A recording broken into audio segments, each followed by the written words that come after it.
I'm Monty Francis with INTA TV, and joining me now is the president of OHIM, which is the trademark office for the European Union, Mr. António Campinos. Hey, thanks for joining us. Thank you very much. Can you first talk about what the vision is of a trademark network that OHIM has and how that's evolving? Well, Europe is about 27 member states, 27 jurisdictions, 28 as from the 1st of July, with Croatia joining in, plus the OHIM.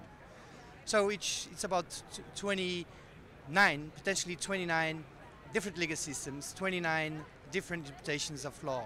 So the European Trademark Design Network is to make, as far as we can, make everyone converge into what I would define as being a network of offices who share a common law, a common practice, and common tools and common databases in order to make life of industry more predictable.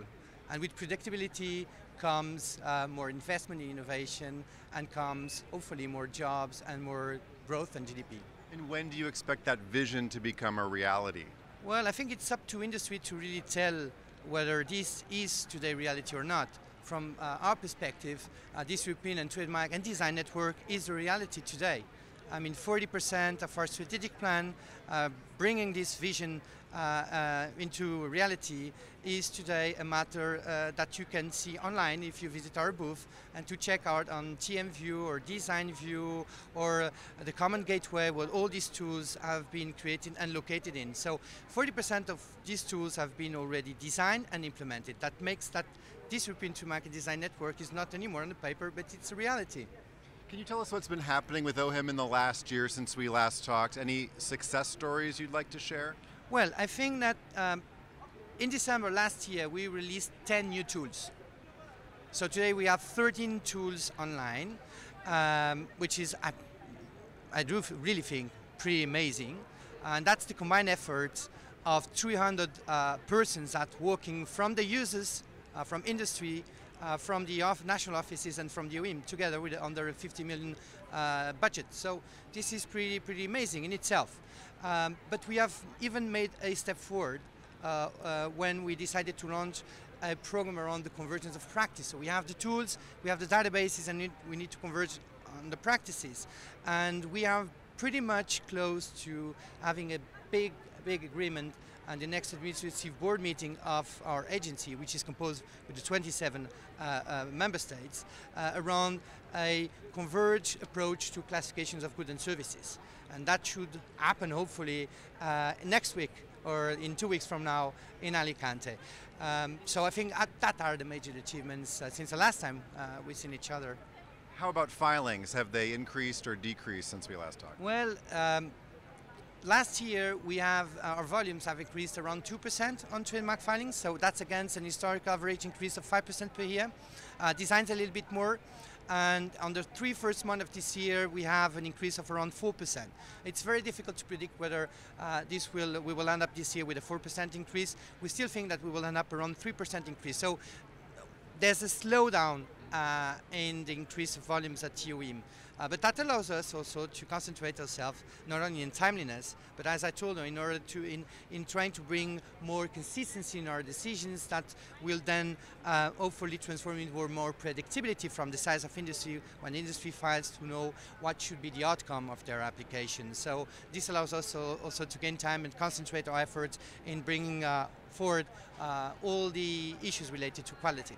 Now, OHIM is again visiting INTA with its European partners. Is that something you expect to happen every year now? Oh yes, indeed. I mean, the European Trademark Design Network is not on the paper anymore. It's there for anyone to see. I mean, you click tmdn.org and you will find all these tools. These tools have been created by industry, by the national offices, and by the OHIM together. So this is to continue. Can you give us an update on the EU observatory? It's now a reality, is it not? It is. It has been transferred last year. When we talked last time, we were discussing about the probability of this to happen. In the meantime, the European Parliament voted favorably the proposal from the Commission. The Council had a unanimous vote on that. So the observatory has been transferred. We worked very hard from July last year till September in order to devise a work plan for 2013. We brought it to the plenary of the observatory, composed of industry and the public sector, made it approved there, bring it to the administrative board, it was approved there, and now the rollout exercise has started. I would highlight 2 studies and 2 databases. the two studies, the first one very important, very much connected with the study released by the US government last year to try to understand to what extent IP-intensive industry contribute to GDP growth and employment. What are we talking about? 30% of the GDP, 40% GDP brought by those IP-intensive industry, and what kind of employment it covers? 20%, 30%, 40%. So we will know these probably by July this year, so we're very, very near from this important study to be released.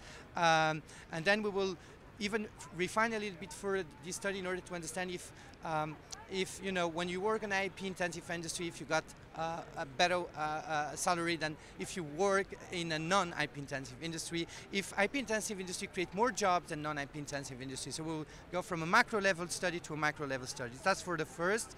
For the second, we are now about to start a major survey exercise. We will carry out 27,000 interviews throughout Europe to understand what people think about IP and what people really know about IP. And we will do that by nationality, gender, social status, by level of literacy, in order to understand what are the different sensitivities depending on the profile of the population we're talking about. That will help us in doing two things. The first one is to see what is the gap between what people think they know and what they really should know, and to do it in a way that we can design awareness campaigns, training campaigns in order to try to narrow this gap. And the second thing will serve as a basis, and I would dare to say scientific basis, to understand as we move forward if we're doing our job properly on the side of the observatory. If all these design campaigns, awareness campaigns that we launched are producing their results or not, if we need to fine-tune to the left or fine-tune to the right. The other two things is two databases that we released this year. The first one that will connect, I would say, the customs, so to say, the customs with all the registration area of the office, making it more easy to applicants when they file the trademark, when we have the protect trademark, to deal with the customs, to ask for intervention on the customs. And the second database is to understand what are the different ways of classifying the seized goods. Because there's a custom regulation in the EU that defines the way the goods should be classified, but when you come into the internal market, member states have different ways of classifying seized goods. Policies in member states have different ways of classifying seized goods, so we need to understand what are these differences, and then in order to, again, to try to gap them and produce, hopefully, in the next couple of years, the same way of classifying seized goods. We will give us more meaningful data that we'll be able to exploit better. Great. Mr. Campinos, thank you so much for joining us. Thank you again. Hope to see you next year. Bye-bye. We will. Thanks so much. I'm Monty Francis with INTA TV.